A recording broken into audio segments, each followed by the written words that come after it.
ओम श्री परमात्मने नमः। श्रीमद्भागवत महात्म्य अथ पंचमो अध्यायः। श्रुतोवाच पितर्युपरते तेनो जननी ताडिता भृशं पवित्रं तिष्ठति ब्रूहि हनिष्यैलत्तया न चेत् इति तद्वाक्यसङ्क्राशात् जनन्या पुत्रदुःखतः कूपे पातः कृतो रात्रौ तेन सा निधनं गता। गोकर्णस्तीर्थयात्रार्थं निर्गतो योगसंस्थितः न दुःखं न सुखं तस्य न वैरी नापि बान्धवः। धुन्धुकारी गृहे तिष्ठत् पञ्चपर्ण्यवधूवृतः अत्युग्रकर्मकर्ता च तत्पोषणविमूढधीः। एकदा कुलटास्तास्तु भूषणान्यभिलेप्सवः तदर्थं निर्गतो गेहात् कामान्धो मृत्युमस्मरन् यतस्ततश्च संहृत्य वित्तं वेश्म पुनर्गतः। ताभ्यो यच्छत् सुवस्त्राणि भूषणानि कियन्ति च बहुवित्तचयं दृष्ट्वा रात्रौ नार्यो व्यचारयन् चौर्यं करोत्यशो नित्यमतो राजा गृहीष्यति वित्तं हृत्वा पुनश्चैनं मारयिष्यति निश्चितम् अतोऽर्थगुप्ते गूढमस्माभिः किं न हन्यते निहत्यैनं गृहीत्वार्थं यास्यामो यत्र कुत्रचितौ इति ता निश्चयं कृत्वा सुप्तं सम्बध्य रश्मिभिः पाशं कण्ठे निधायास्यौ तन्मृत्योमुपचक्रमुः त्वरितं न ममाराशौ चिन्तायुक्तास्तदा भवन् तप्ताङ्गारसमूहाश्च तन्मुखे हि विचिक्षिपुः अग्निज्वालातिदुःखेन व्याकुलो निधनं गतः तं देहं मुमुचुर्गर्ते प्रायः साहसिकाः स्त्रियः न ज्ञातं तद्रहस्यं तु केनापीदं तथैव च लोकैः पृष्टा वदन्ते स्म दूरं यातः प्रियो हि नः आगमिष्यति वर्षेऽस्मिन् वित्तलोभविकर्षितः स्त्रीणां नैव तु विश्वासं दुष्टानां कारयेद् बुधः विश्वासे यः स्थितो मूढः स दुःखैः परिभूयते सुधामयं वचो यासां कामिनां रसवर्धनं हृदयं सुरधाराभं प्रियः को नाम योषितां संहृत्य वित्तं तायाताः कुलटा बहुभर्तृकाः धुन्धुकारी बभूवाथो महान् प्रीतः कुकर्मतः वात्यारूपधरो नित्यं धावन् दशदिशोऽन्तरं शीतातपपरिक्लिष्टो निराहारः पिपासितः न लेभे शरणं क्वापि हा दैवीति मुहुर्वदन् कियत्कालेन गोकर्णो मृतं लोकादबुध्यतौ अनाथं तं विदित्वैव गया श्राद्धमचीकरत यस्मिंस्तीर्थे तु संज्ञाते तत्र श्राद्धमवर्तयतौ एवं भ्रमन् स गोकर्णः स्वपुरं समुपेयिवान् रात्रौ गृहाङ्गणे स्वप्तो मा गतौ लक्षितः परैः तत्र सुप्तं स विज्ञाय धुन्धुकारी स्वबान्धवं निशीथे दर्शयामास महारौद्रतरं वपुः सकृन्मेषः सकृद्धस्ते सकृच्च महिषो भवतौ सकृद्दिन्द्रः सकृच्चाग्निः पुनश्च पुरुषो भवतौ वैपरीत्यमिदं दृष्ट्वा गोकर्णो धैर्यसंयुतः अयं दुर्गतिकः कोऽपि निश्चित्याथ तमब्रवीत् गोकर्ण उवाच कस्त्वमुग्रतरो रात्रौ कुतो यातो दशामिमां किं वा प्रेतः पिशाचो वा राक्षसोऽसीति शंसनः श्रुतौ उवाच एवं पृष्टस्तदा तेन रुरोदोच्चैः पुनः पुनः अशक्तो वचनोच्चारे संज्ञामात्रं चकारः ततोऽञ्जलौ जलं कृत्वा गोकर्णस्तमुदैरयतौ ततशेकहतपापौषौ प्रवक्तुमुपचक्रमे प्रीतौ उवाचौ अहं भ्राता त्वदीयोऽस्मि धुन्धुकारीति नामतः स्वकीयेनैव दोषेण ब्रह्मत्वं नाशितं मया कर्मणो नास्ति संख्या मे महाज्ञाने विवर्तिनः लोकानां हिंसकः सोऽहं स्त्रीभिर्दुःखेन मारितः अतः प्रेतत्वमापन्नो दुर्दशां च वहाम्यहं वाताहारेण जीवामि देवाधीनफलोदयात् अहो बन्धो कृपासिन्धो भ्रातरमामाशु मोचयौ गोकर्णो वचनं श्रुत्वा तस्मै वाक्यमथाब्रवीत् गोकर्ण उवाच त्वदर्थं तु गयापिण्डो मया दत्तो विधानतः तत्कथं नैव मुक्तोऽसि ममाश्चर्यमिदं महतौ गया श्राद्धान्न मुक्तिश्चैदुपायो नापरस्त्विह किं विधेयं मया प्रीत तत्त्वं वद सविस्तरम्। प्रीतोवाच गया श्राद्धशतेनापि मुक्तिर्मे न भविष्यति। उपायमपरं कञ्चित् त्वं विचारय साम्प्रतम्। इति तद्वाक्यमाकर्ण्य गोकर्णो विस्मयं गतः। शतश्राद्धैर्न मुक्तिश्चैदशाढ्यं मोचनं तव।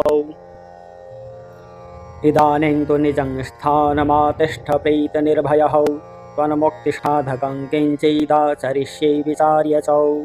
धुन्धकारी निजस्थानं तेनादिष्टस्ततो गतः। गोकर्णश्चिन्तयामास तां रात्रिं न तदध्यगात्। प्रातस्तमागतं दृष्ट्वा लोकाः प्रीत्या समागताः। तत्सर्वं कथितं तेन यज्जातं च यथा निशि। विद्वांसो योगनिष्ठासो ज्ञानिनो ब्रह्मवादिनः। तन्मुक्तिं नैव ते पश्यन्तः शास्त्रसञ्चयान्। ततः सर्वैः सूर्यवाक्यं तन्मुक्तौ स्थापितं परम्। गोकर्णः स्तम्भनं चक्रे सूर्यवेगस्य वै तदा। तुभ्यं नमो जगत्साक्षिन् ब्रूहि मे मुक्तिहेतुकम्। तच्छ्रुत्वा दूरतः सूर्यः स्फुटमित्यभ्यभाषत। श्रीमद्भागवतान् मुक्तिः सप्ताहं वाचनं कुरु। इति सूर्यवचः सर्वैर्धर्मरूपं तु विश्रुतम्। सर्वै ब्रुवन् प्रयत्नेन कर्तव्यं सुकरं त्विदं। गोकर्णो निश्चयं कृत्वा वाचनार्थं प्रवर्तितः। तत्र संश्रवणार्थाय देशग्रामाज्जनाययुः। पङ्गुन्धवृद्धमन्दाश्च ते पिपापक्षयाय वै। समाजस्तु महान् जातो देवविस्मयकारकः। यदैवासनमास्थाय गोकर्णो कथयत् कथाम्। सप्रेतोऽपि तदा यातः स्थानं पश्यन्नितस्ततः। सप्तग्रन्थियुतं तत्रापश्यत् कीचकमुच्छ्रितम्। तन्मूलच्छिद्रमाविश्य श्रवणार्थं स्थितौ ह्यसौ। वातरूपे स्थितिं कर्तुमशक्तो वंशमाविशत। वैष्णवं ब्राह्मणं मुख्यं श्रोतारं परिकल्प्य सः। प्रथम स्कन्धतः स्पष्टमाख्यानं धेनुजोऽकरोत्। दिनान्ते रक्षिता गाथा तदा चित्रं बभूवः। वंशैकग्रन्थिभेदो भूतशब्दं पश्यतां शताम्। द्वितीयैः तथा सायं द्वितीयग्रन्थिभेदनम्। तृतीयैः तथा सायं तृतीयग्रन्थिभेदनम्। एवं सप्तदिनैश्चैव सप्तग्रन्थिविभेदनम् कृत्वा षद्वादशस्कन्धश्रवणात् प्रीततां जहौ। दिव्यरूपधरो जातस्तुलसीदाममण्डितः। पीतवासा घनश्यामो मुकुटिकुण्डलान्वितः। ननाम भ्रातरं सद्यो गोकर्णमिति चाब्रवीत्। त्वयाहं मोचितो बन्धो कृपया प्रीतकश्मलात्। धन्या भागवती वार्ता प्रेतपीडाविनाशिनी। सप्ताहोऽपि तथा धन्यः कृष्णलोकफलप्रदः। कम्पन्ते सर्वपापानि सप्ताहश्रवणे स्थिते। अस्माकं प्रलयं सद्यः कथा चेयं करिष्यति। आर्द्रं शुष्कं लघुस्थूलं वाङ्मनः कर्मभिः कृतं। श्रवणं विदहेत पापं पावकः समिधो यथा। अस्मिन् वै भारते वर्षे शूरिभिर्देव संसदि। अकथाश्राविणां पुंसां निष्फलं जन्म कीर्तितं। किं मोहतो रक्षितेन सुपुष्टेन बलीयसा। अध्रुवेण शरीरेण शुकशास्त्रकथां विना। अस्थिस्तम्भं स्नायुबद्धं मांसशोणितलेपितं। चर्मावनद्धं दुर्गन्धं पात्रं मूत्रपुरीशयोः। जराशोकविपाकार्तं रोगमन्दिरमातुरं। दुष्पूरं दुर्धरं दुष्टं सदोषं क्षणभङ्गुरम्। कृमिविडभस्मसंज्ञान्तं शरीरमिति वर्णितम्। अस्थिरेण स्थिरं कर्म कुतोऽयं साधयेन्न हि। यत् प्रातः संस्कृतं चान्नं सायं तच्च विनश्यति। तदीयरससम्पुष्टे काये का नाम नित्यता। सप्ताहश्रवणालोके प्राप्यते निकटे हरिः। अतो दोषनिवृत्त्यर्थमेतदेव हि साधनम्। बुद्बुदा इव तोयेषु मशका इव जन्तुषु। जायन्ते मरणायैव कथाश्रवणवर्जिताः। जडस्य शुष्कवंशस्य यत्र ग्रन्थिविभेदनम्। चित्रं किमु तदा चित्तग्रन्थिभेदः कथाश्रवात् भिद्यते हृदयग्रन्थेश्छिद्यन्ते सर्वसंशयाः क्षीयन्ते चास्य कर्माणि सप्ताहश्रवणे कृते संसारकर्दमालेपप्रक्षालनपटीयसि कथातीर्थे स्थिते चित्ते मुक्तिरेव बुधैः स्मृता एवं ब्रुवति वै तस्मिन् विमानमागमत्तदा वैकुण्ठवासिभिर्युक्तं प्रस्फुरद्दीप्तिमण्डलं सर्वेषां पश्यतां भेजे विमानं धुन्धुलीषुतः विमाने वैष्णवान् वीक्षौ गोकर्णो वाक्यमब्रवीत् गोकर्ण उवाच अत्रैव बहवः सन्ति श्रोतारो मम निर्मलाः आनीतानि विमानानि न तेषां युगपत्कुतः श्रवणं समभागेन सर्वेषामिह दृश्यते फलभेदः कुतो जातः प्रब्रुवन्तु हरिप्रियाः।